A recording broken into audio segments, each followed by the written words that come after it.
बाबा साहेब का जाना क्या सच में एक अंत था या फिर एक ऐसे नए युग की शुरुआत जिसकी लौ आज भी जल रही है? सुनो ध्यान से। जैसे ही पता चला कि बाबा साहेब का अंतिम संस्कार मुंबई में होगा, लोग रुक ही नहीं पाए। सभी जत्थों के जत्थों में निकल पड़े और हर रास्ता मानव सैलाब से भर गया। ट्रेनों में पैर रखने की भी जगह नहीं बची थी। कई लोग कह रहे थे आज हम अनाथ हो गए। महिलाएं सिर पीट रही थी, चेहरों को नोच रही थी और शोक इतना गहरा था कि अनेक लोग, खासकर महिलाएं, बेहोश होकर गिर पड़ी। समय के साथ जन सैलाब यूं उमड़ता गया कि सड़कों, गलियों और इमारतों तक हर जगह लोगों का महासागर दिखाई देने लगा। दादर स्टेशन से लेकर माटुंगा तक रास्ता पूरी तरह जाम हो गया। जब बाबा साहेब का पार्थिव शरीर राजगृह पहुंचा, लाखों लोग हाथ जोड़कर खड़े थे। कई अपने बच्चों को कंधों पर बिठाए हुए ताकि वे अंतिम दर्शन कर सके। विशाल जनसैलाब देखकर सुझाव आया कि अंतिम संस्कार शिवाजी पार्क में किया जाए, परंतु कांग्रेस सरकार और बीएमसी कमिश्नर ने अनुमति देने से स्पष्ट रूप से इनकार कर दिया। तब बाबा साहेब की सहयोगी C.K. बोलवे आगे आए और दादर चौपाटी के पास अपनी जमीन अंतिम संस्कार हेतु समर्पित कर दी। और फिर दोपहर 1:30 पर बाबा साहेब का पार्थिव शरीर एक विशेष रूप से तैयार वाहन पर रखकर राजगृह से अंतिम यात्रा शुरू हुई, जो 5:24 पर दादर चौपाटी पहुंची।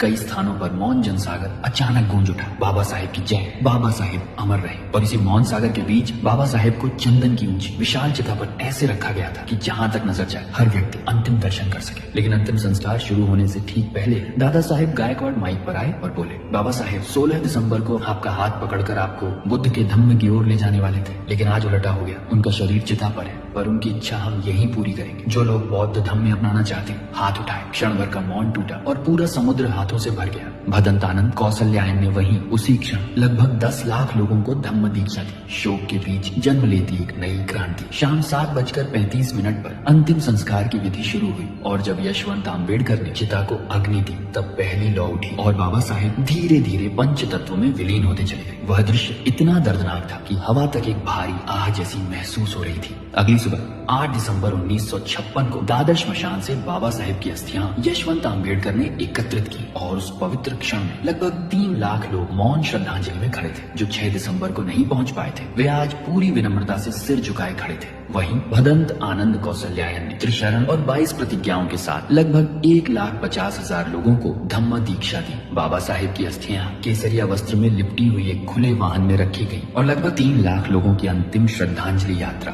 5 मील लंबा मार्ग तय करती हुई राजगृह पहुंची। तो वह दृश्य इतिहास में हमेशा के लिए दर्ज हो गया। सच्चाई यही है कि बाबा साहेब ने जिस धम्म के मार्ग पर हमें चलने का साहस दिया, उसे आगे ले जाना मेरी भी जिम्मेदारी है और आपकी भी। और यही है बाबा साहेब को दी जाने वाली असली श्रद्धांजलि। जय भीम।